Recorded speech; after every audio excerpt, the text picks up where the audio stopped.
Hello everyone. Hello everyone. Hello everyone. So in this video,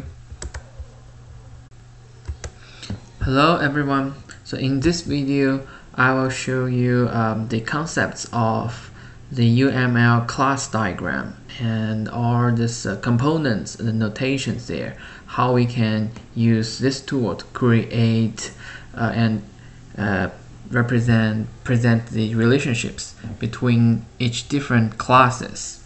Okay, so when we are trying to do a class diagram, the first thing we need to use is the class component, like here. So in class component, we can see there are three parts: the upper parts, the middle part, and the lower part. So in this three part, we can put the class name, the class attributes, and the class functionalities there. Okay, so let's take a look at one example. Okay, so in this class, let's see if we are trying to build a student managed system. Okay, first let's create a class named student. Okay, so we can change the class name to student. Okay, and then we have some properties, we have some attributes for the student. For example, the ID, the name of the student, the gender, the age of the student.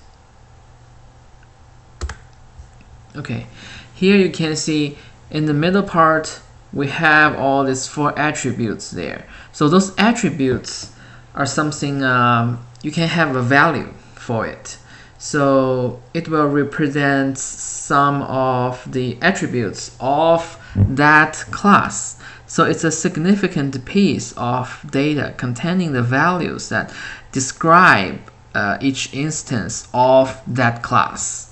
Okay, so and you can see we have a plus sign in front of each attribute. That is because we currently assign them as the public variable.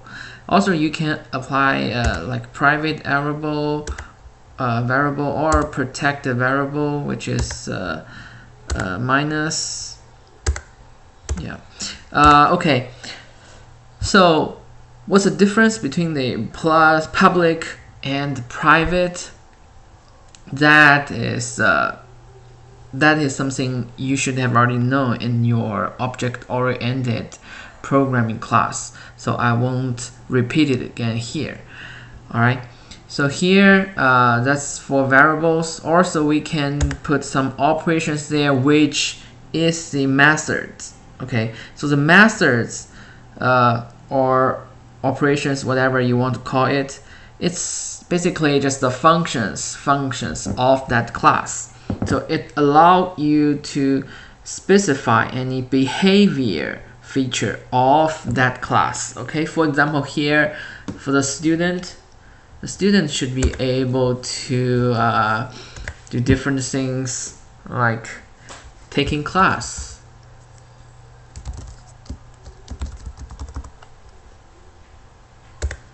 That's one method, or drop class. Yeah. Okay, things like that. They are some basic functionality of a student. Okay, so here now we have this student class created here. However, we have a different sort of student. We have different instance of student.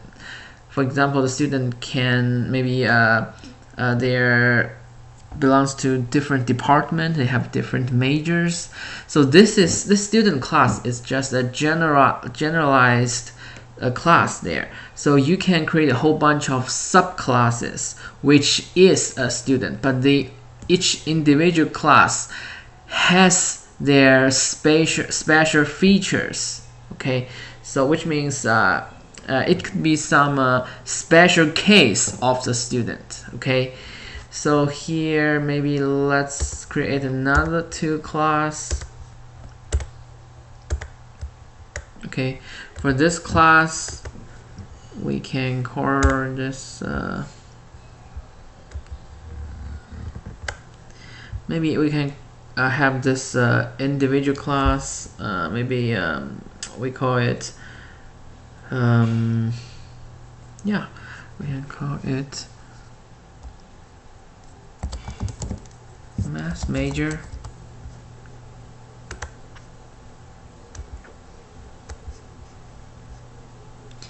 And the student, we call it art major. Art major student. Math major student. Okay. So there are some special case of the student. They are more specific than just the student class. The student class is just a generalized class. And for example here, if we think about math major student and art major student, they may have different functionalities, right? So let's see, art major student, if we're thinking about the attributes here, we may have some new attributes that only describe the math major student. Maybe his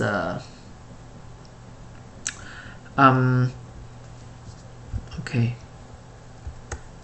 yes, math score, which represent the math student's math level, his level of doing all this mathematic scores. Okay, so maybe in some program you have to have some certain types of math exam taken in order to get admitted to a math major. But art student, maybe we have something else. We have some other attributes.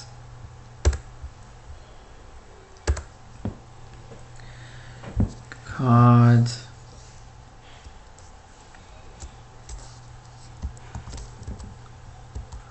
art experiences. Okay, so basically you have to have your experiences conducting maybe some artwork in order to be admitted in this art major. However, this is not required for the math major student, right? Okay, so since they are all a special case of the student, so they have some relationship with the student class. So they are our subclasses of the student class. So we use this to represent this type of relationship.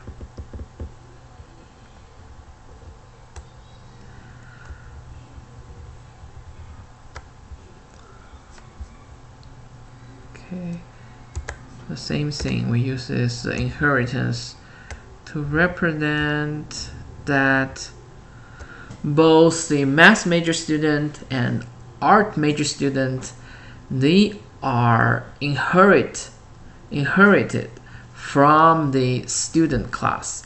So this type of relationship, yeah, it's called inheritance. Okay, this is inheritance. This thing is called inheritance. All right, so inheritance means one thing is a subclass of another thing. One thing is a special case of the other thing. Okay.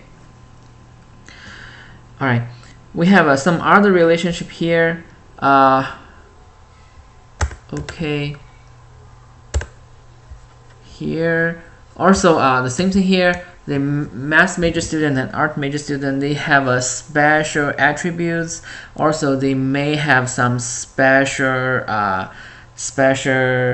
they may also have some special functionalities that belongs to that class. Okay, like the math major student, it might have some something called operations called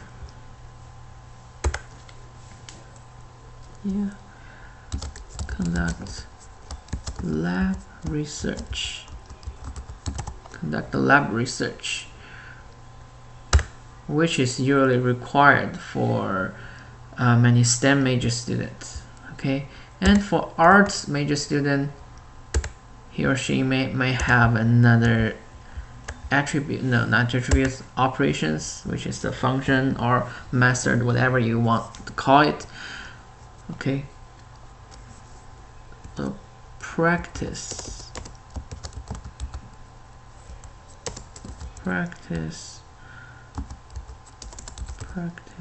painting.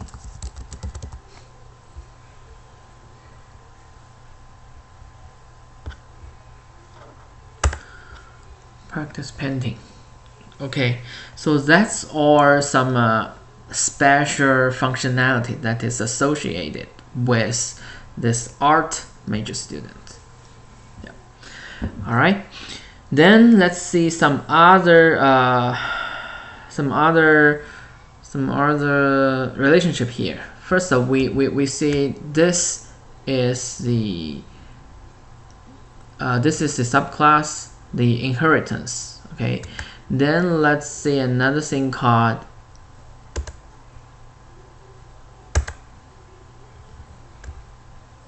it looks like this.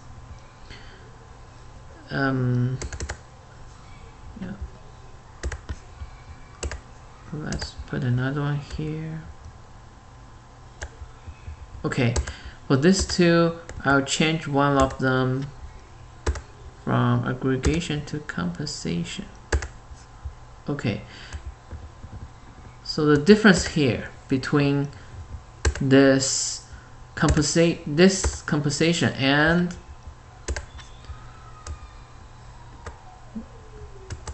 this is called aggregation. This is called compensation. Okay, then I'm gonna put some text here to make it more clear.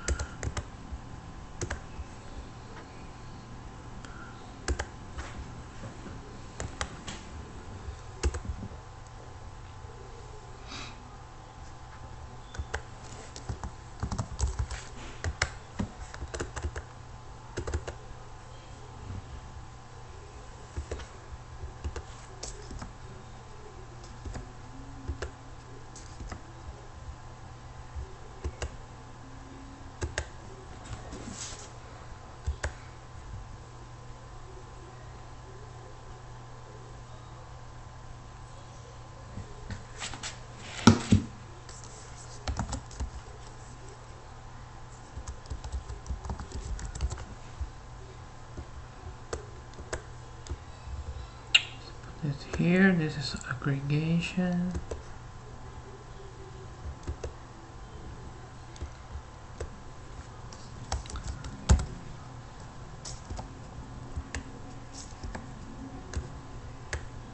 What's going on here?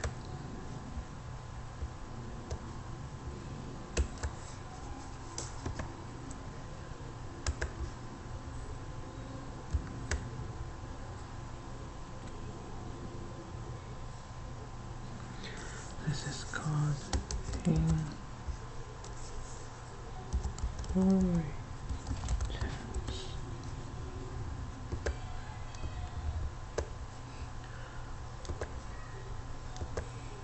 This is called compensation.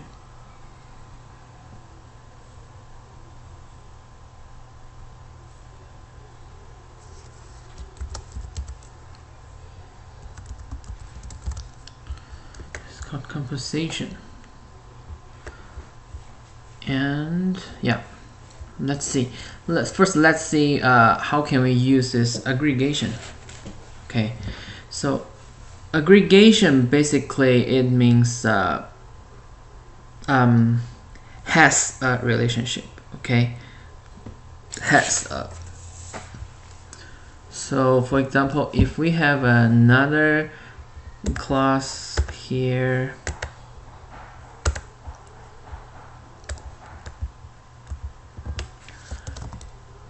Jane, a student named Jane, okay, which is a subclass from art major student. Okay, suppose Jane is taking part in, is a member of some student club called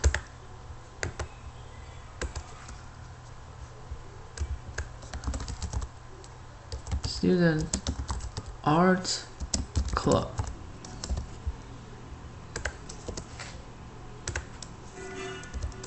Student Art Club.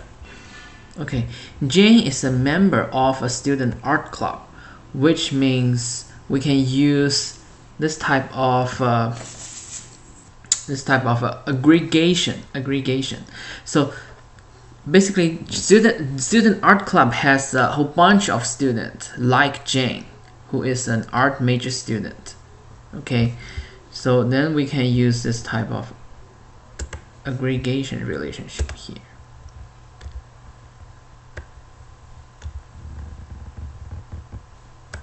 Yeah. So the student art club can exist without Jane. So there's no dependency there, and basically so we can understand this aggregation like has a relationship, like student art club has a Jane. Okay, and we have another student whose name is Mark as a math major student.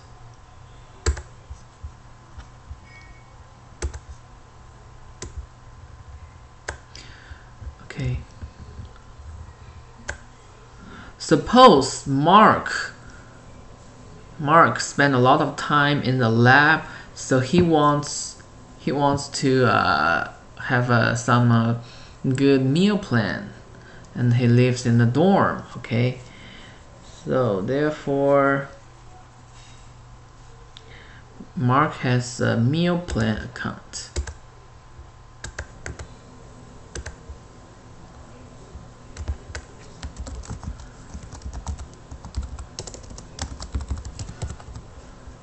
Meal plan account. At this moment, we will use this composition here. Here's composition. You need to adjust it here. Change it from aggregation to composition.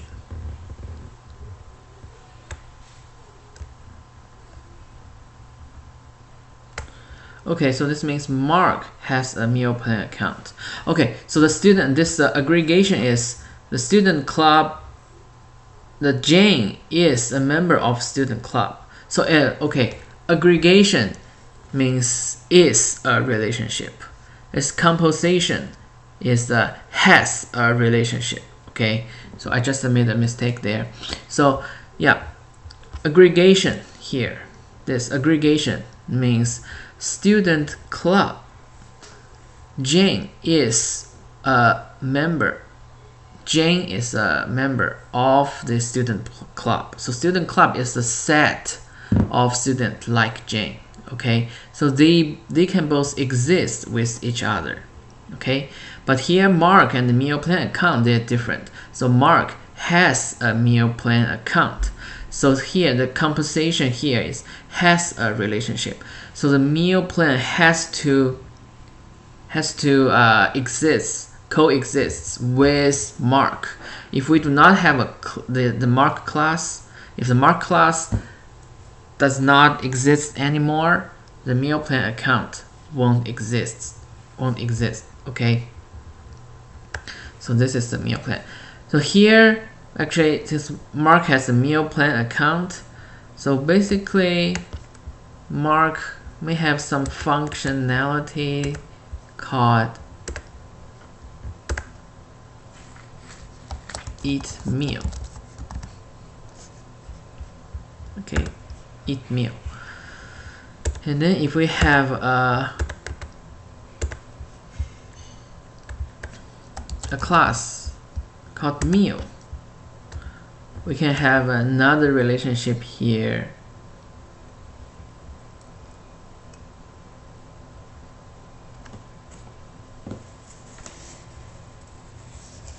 Where is it?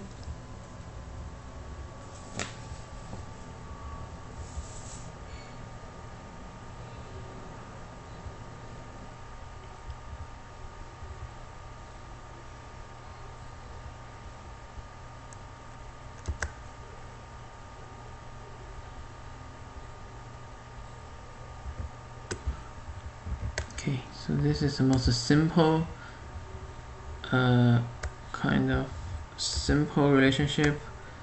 It's called association, which means Mark has something to do with the meal. Okay.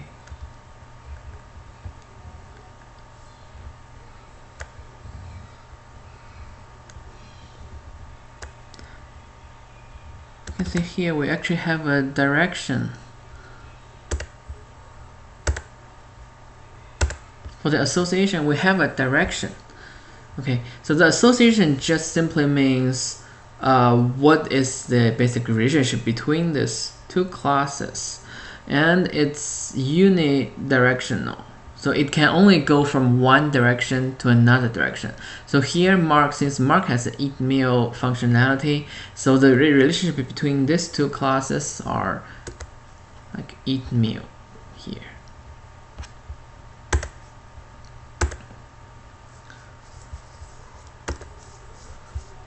Do is eat.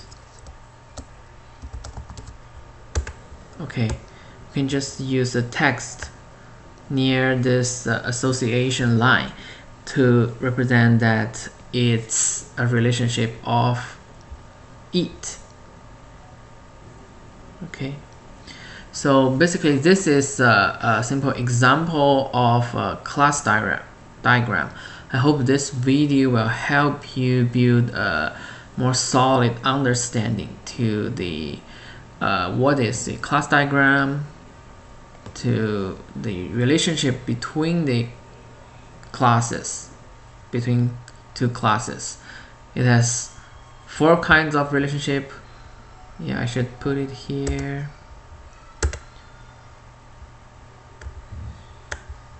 This is called association.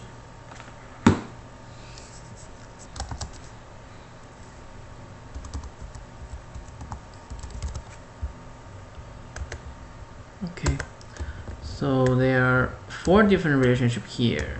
Basic relationship here. Association, which is just means the relation between this two, the interaction between these two classes. And the composition here, the example here is Mark has a meal plan account. This is the has a relationship, and they have to coexist. An aggregation, which means like here, like Jane is a member of the student art club. So student art club is basically a set of students like Jane. Okay. Also the inheritance, basically it's a subclass. Yeah, from more generalized class to a more specific class. Okay. Alright, thank you for watching this video. Have a nice day.